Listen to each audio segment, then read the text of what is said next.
Okay, this problem asks us to write the standard form of an ellipse, but we're not given an equation to work with. We're given different parts of an ellipse. So it's important to understand kind of what the letters are in the standard form of the equation, what they stand for, and what these different parts are of an ellipse. And I want to begin by saying that in this text, in this book that you're given for or to use for this class, this is presented differently than I've seen it anywhere else. So it might be that same way for you. I'm going to stick to the way the book presents it so that you have consistency. So if this is a little different than the way you've seen it before, still works. That's okay. And if there's another way you've done it and you want to stick with that, that's okay also. Okay? So if we look at this ellipse, it says the center is at 510.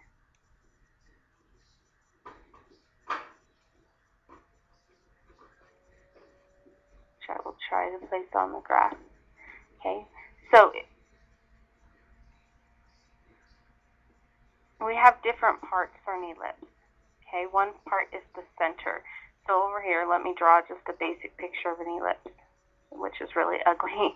Okay, ellipse can go right to left. It can also go up and down. But you have a center, which is obviously in the middle. You have vertices, which is at the ends of the major axis, or the length, the longer part of your ellipse. Okay, so when it says you have a vertex, that's what it's talking about, is the ends of the longer part of your ellipse. And then it has what's called focus points, which are used to actually form the ellipse. And they're always somewhere between the center and the vertex. Okay, and as far as the book presents this, when you have a horizontal ellipse like this one, okay, going side to side, this length here from the center to the edge is A, because remember in our standard form, I'll write it down here, this is the standard form you're given. Now in other books, they alternate the A and the B, but in this book, A squared is always under the X and B squared is always under the Y. So if you have a horizontal ellipse like this, A is your length from the center to the vertex, that's the distance. C always represents from the center to the focus point, the distance there, okay? And then B, in this case, would be this shorter length for the ellipse, okay, from up and down. If you have an ellipse that goes vertically, such as this one, you still have a center, okay, there's my center, okay. Your vertex, again, is at the end of the longer part of your ellipse. So here's a vertex here and a vertex here.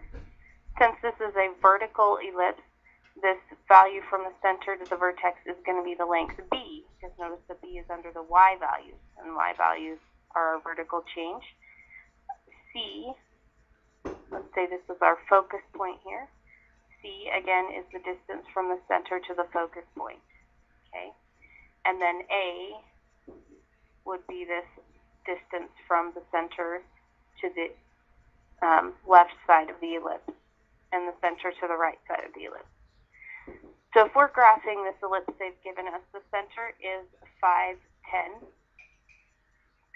The one vertex is located at 50. Okay, so there's one end of our ellipse, and the focus is at 5, 4. Now, one question, given just this information, how do we know whether this is vertical or horizontal? Well, we know it's vertical because the focus always lies on the major axis. So notice these are all up and down from one another. Okay?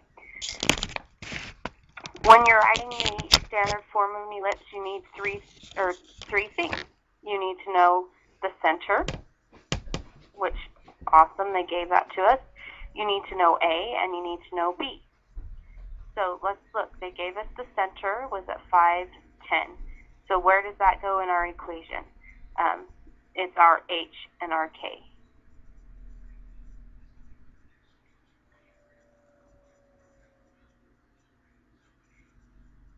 Got 10 look a little better. Okay, so our H is going to be 5 and our K is 10. So far we have x minus 5 squared plus y minus 10 squared equals 1. It's always going to be equal to 1. Now we need our a squared and our b squared. Well, since these are vertical distances, okay, we know from the center vertically to the vertex is a distance of 10. So we know that our b is 10. So we have 10 squared there. Now we have to find our a, which wherever this is, our ellipse is going to kind of look like this and be up out of our screen. We need to know a, which is this distance here. And to find that, in your book you'll see that it tells you that c is equal to the square root of either a squared minus b squared or b squared minus a squared. Whichever one is larger goes first. Okay? So whichever one is your major axis, in this case b was our major axis. Okay? And this is just something standard you want to have memorized. Okay, so if it's vertical, this is your case. C is going to be the square root of b squared minus a squared. If it's horizontal, I'll put that over here. You just swap a and b because whichever one's larger, that's the one you want to put first. And if it's horizontal, a will be bigger. If it's vertical, b will be bigger. Like I said, this is a little different than I've seen it anywhere else, but well, we got to stick with what they gave us. Okay, so c is going to be equal to our b squared. Our b was 10, so we have that. And our c is the distance from the center to our focus point that they gave us. Our focus point was at 5, 4, which would be 6 away from 5, 10. So we know c is 6.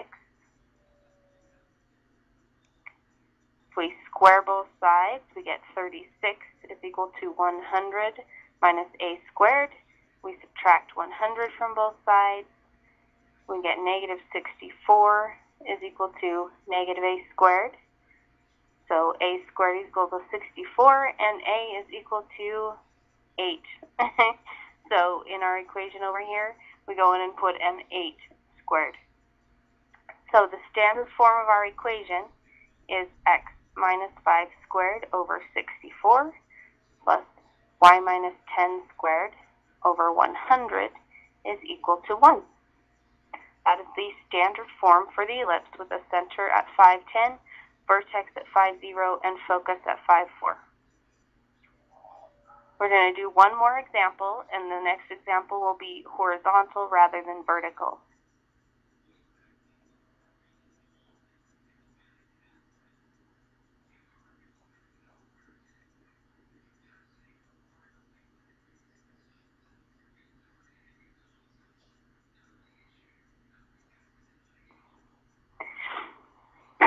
Okay, so let's look at what we're given. We are given that the center is 8, 1.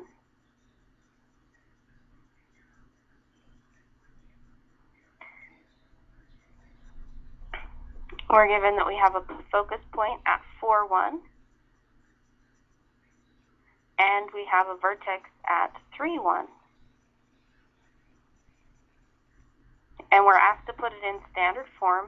Again, the standard form of an ellipse is x minus h squared over a squared plus y minus k squared over b squared is equal to 1. If it's a horizontal ellipse going side to side, a squared will be bigger. If it's vertical up and down, like our last one, b squared will be bigger. In this picture, we can tell it's going horizontally because our focus point and our vertices and our center are all lined up horizontally. So, our value for our major axis here is going to be a. That's the distance from the center to that vertex. Our distance here is always c from the center to the focus point. Okay? So, how far is it from our center 8, 1 to our vertex, which is at 3, 1? You'll see there's a distance of 5 there. So our a is 5. C, which we don't have written in the equation, but we'll need it to find b, is the distance from our focus point 4, 1 to our center 8, 1. Looks like that's a distance of 4. To write the standard form, you need the center, which they were nice enough to give us, is at 8, 1. So we can start with that. X minus 8 squared over something plus y minus 1 squared over something equals 1. Now we put in our a squared and our b squared. Again, we know our a was 5, so we have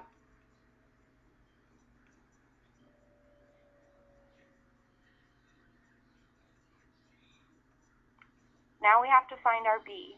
So we use the fact that c is the square root of, in this case, a squared minus b squared, because a is our major axis. That will come first, our longer axis. We know c is 4. We know our a is 5. And let's solve for b.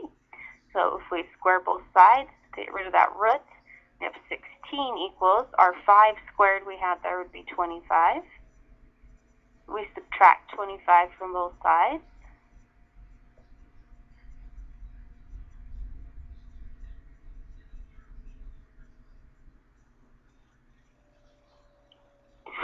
We get negative b squared equals negative 9.